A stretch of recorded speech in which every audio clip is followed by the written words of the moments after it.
Hello my beautiful butterflies, welcome back to my channel. If you're new here, my name is Beverley and it is lovely to see you today. In this video I'm going to be talking about how my disabilities affect my witchcraft practice. So grab that cup of tea, let's get to it.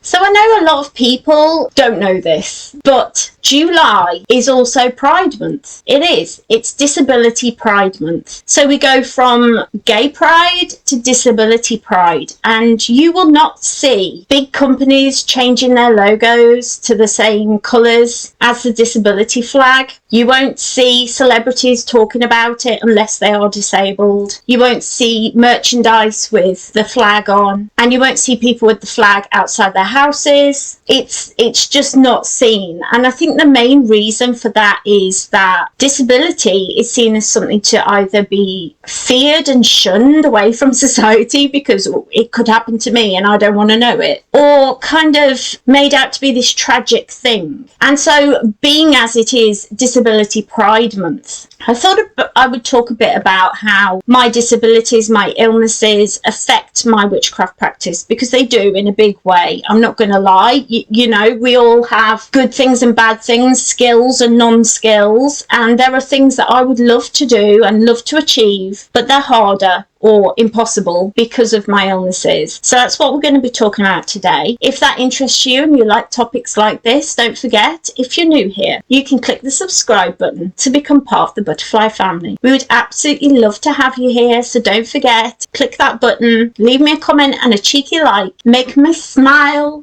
But let's get to it, shall we? So the first way that my disabilities affect me is that I'm mostly housebound. This is because of fatigue, because I have ME, also known as chronic fatigue syndrome. I have a generalized anxiety disorder, and both of those things together mean that I cannot leave the house very often. When I do go, I have to have somebody with me, a carer, a friend, a relative, usually my husband, and it's usually for like little short periods of time. And this has affected my witchcraft practice because I can't go and sit in the forest. I can't go into the middle of the forest and sit and meditate with the trees, which I would absolutely love to do. We do live in the middle of a forest. Our town is in the middle of a big forest here in England. But the problem is walking far enough to be able to get peace and quiet and be away from everyone is difficult. A lot of places like forests are not very easy to walk around or walk through. So it just makes it difficult to do. This also means that I cannot actually just go out and forage very easily. I would love to forage my own herbs and things like that from the forest, from places around me. We are in a very rural area, and so I would love to be able to do that, but being able to walk around, carry a basket or carry something that I can put things in is very difficult for me. So most of my practice is done at my altar, and that is fine. I'm lucky that I have an altar, and I am perfectly happy with just sitting at my altar doing studying and reading and things like that. I'm perfectly happy to be doing that. Most of my routine is done praying and communicating with my ancestors and my gods. So I'm quite happy, but there are certain things that I would love to be able to do. Oh, I would love it, but it's just not possible. And it's not something that I'm ashamed of, you know, being housebound. We have a nice house. I'm lucky. I live with my mum now. Me and my husband lived in a house for a long time, and he worked all the time. Now he doesn't work and we live with my mum. So I'm never on my own. I don't get depressed as much. So it's really nice. The next thing is the ME, or the fatigue that I suffer with, means that I can only do things for short periods of time, and I don't have a lot of spare energy to give into my magical practice. This means that big spells and ceremonies are just not possible for me. By the time I've set up the ceremony, I am out of spoons. I'm unable to do anything else. That's it. I'm done. I've got to go to bed. It's literally like that. I spend a lot of time meditating. I spend a lot of time journeying. I love doing shamanic journeys and connecting with my deities and my ancestors through that. But yeah, I would love to be able to do like a really cool ceremony with cauldrons and fire pits and everything like that. I often watch people who do that sort of thing and just think it's incredible. But I get as much enjoyment watching other witches who are able to do that than I do from my own practice. Like, I just enjoy witchcraft, whether I'm watching it, reading about it, or doing it. I just love it. The next thing is pain. I am in chronic pain, which means I'm in pain all the time. Right now, as I sit here, I'm in a lot of pain. My lower back is painful, my one leg is painful, this arm hurts, and I have pain down the side of my head.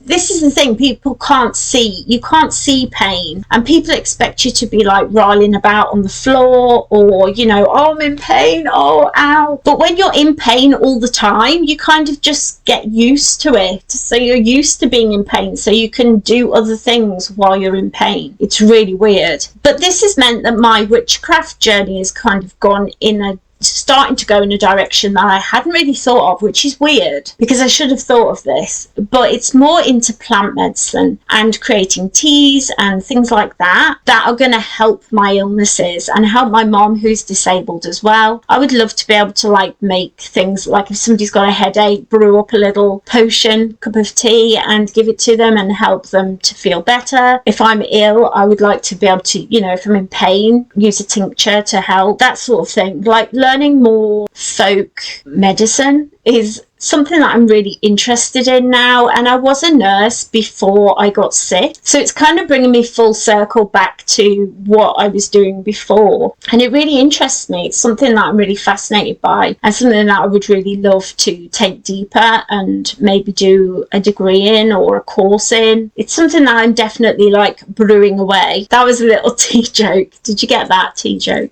Brewing away.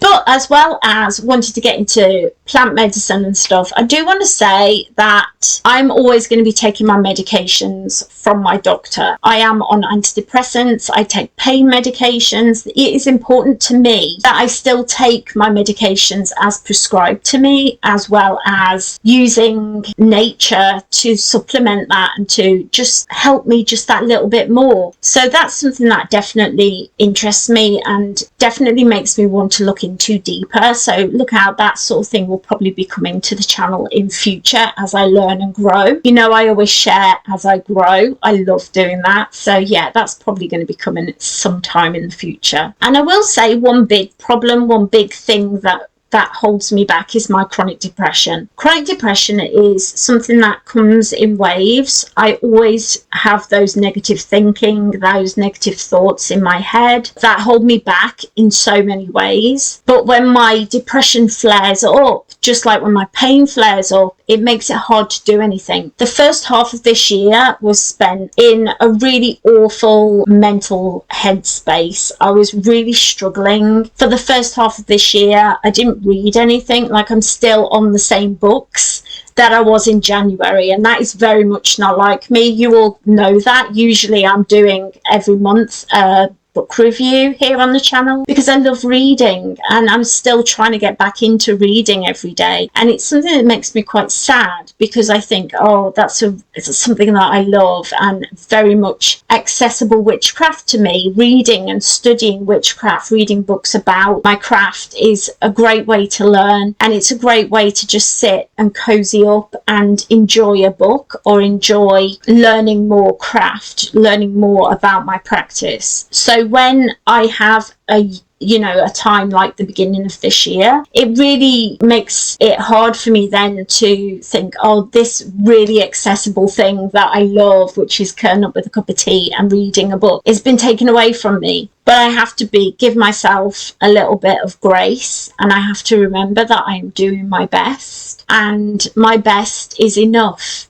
Your best is enough. If you struggle with depression and you haven't tidied your room for a month, or you haven't been able to take a shower for a week, or whatever it is, give yourself some grace like you would to a best friend or somebody that you love. Just give yourself a little bit of care and attention. And then we're going to talk about my anxiety, because I do have generalized anxiety disorder, and like I said before, it stops me going outside a lot. It's something that even when we lived in our old house, our back garden was looked on by houses either side of us and at the end, and I couldn't go and hang out my washing because I thought people would be watching me and laughing at me or saying horrible things about me. Anxiety is something that builds up and makes it so hard. Like getting back to sewing, I have so many sewing plans and so many things I want to do here on the channel for sewing on Fridays and my vintage fashion when I talk about that, but it's just so hard to get over. And likewise, when it comes to my witchcraft, it stops me trying new things. When Hecate came calling, Hecate I've just started working with, and she's somebody who's really pushing me to step into a place that's uncomfortable and a place that is deeper and darker than me generally than somewhere I generally go. I'm not somebody who's interested in dark witchcraft or interested in communicating with the dead, that sort of thing. But Hecate came, and I one of my best friends works with Hecate, and I was immediately messaging her like, oh my gosh, Hecate's calling, I don't know what to do. I was terrified, so scared, and now she's here and she's on my altar and I'm working with her. I realised that this goddess is so motherly and so caring. It's pushing you in kind of a motherly way, in wanting you to step into something new, wanting you to try that new thing, to face that fear, to try that thing that you're scared of. And I'm so grateful that she's come into my space, but I was terrified to do it. And even now I have no confidence in myself at all. That's why I struggle to push my YouTube channel. Like I wish I could grow it and do really well. But there's always those voices in my head telling me I'm not good enough, telling me my videos aren't good enough and people aren't going to be watching. And so I don't push myself, and I'm really finding myself caught in this little space between wanting to move, wanting to change, wanting to be a better me, and being absolutely terrified. And I think a lot of us are caught in that place, especially when we have chronic illnesses and, chronic disabilities that make it so that we rely on others so much. It takes so much of your independence away. And I think that's something that I never realised when I was well, is that getting ill takes away a lot of your bravery, a lot of your autonomy, your independence is gone. And so then when you want to step into something that's a bit scary, and you don't want to do it because you haven't been doing it. And these are all reasons why my disability has affected my witchcraft practice, and how when I'm not pushing myself as much as I probably want to or probably should be doing, I have to give myself grace, and I have to be proud as a woman that I even started this YouTube channel. I have to be proud that I started practicing witchcraft as a Christian, then becoming a witch. It's so difficult, but I find that my witchcraft practice now is more Catholic than my Christian path ever was. I'm way more steeped in working with saints and angels and sitting at an altar with candles. It's like using incense to cleanse. It's all very Catholic, and it just really makes me think about how we are exactly where we're supposed to be. And I've learned that so much from studying tarot, from studying the things that I have studied, that I'm moving exactly at the speed I'm supposed to be moving at. I'm learning exactly where I'm supposed to be learning. And if I'm pushing myself too far, I'm going to get burnt out. It's not going to work. It's not going to stick. I need to move at my pace. And giving myself grace is something that I learned when I was a Christian, and it's something that I bring into my practice now. And so I just want to say, if your disabilities or chronic illnesses are stopping you doing something that you want to do or holding you back in your practice, there's always a way around it. Or it might be that the thing you want to do isn't what you're supposed to be doing, and your soul's going, no, you want to be over here doing this thing. Like, I never thought of doing plant medicine and tea medicine, and yet here we are studying it. So the things that you want to do aren't necessarily the path that you came here to learn. And I can talk more about soul contracts and soul journeys, if that's something that you would like me to talk more in depth about, I definitely can do that. Let me know down in the comments. But studying about near-death experiences and things like that have really taught me a lot about why we're here and that we choose to come and live in this life as this person. And so we are exactly where we're supposed to be. So yeah, have some pride in where you've come to. Like, who would have thought a couple of years ago, you know, I started collecting crystals, that now I would be talking full, you know, whole videos about witchcraft and how it's completely changed my life for the better. So you never know what's coming in your life. You never know what your journey is. So just be proud of where you are, especially during Disability Pride Month. I will leave more information about Disability Pride Month down below so you can learn more. I really hope that you enjoyed this video. If you did, don't forget to head down below and leave it a cheeky little like so I know that you enjoyed it. And I really hope that you did enjoy it. It's something a little bit different. So if you'd like to hear more about any of these things, leave me a comment. Let me know right down there what you're thinking and what you're feeling about everything that I've said today, all the topics that I've covered and all my illnesses. I do have a whole playlist just about my illnesses, so I will leave a link to that down below as well, so you can check that out. And last but certainly not least, if you like my content and you like my face, don't forget to head down below, click that subscribe button, ring that little bell so you always know when I upload. I'm usually here Mondays and Fridays. My health permitting, I always do my very best to be here with you every week, twice a week. Have a lovely, lovely week, and I will see you in the next video. Bye.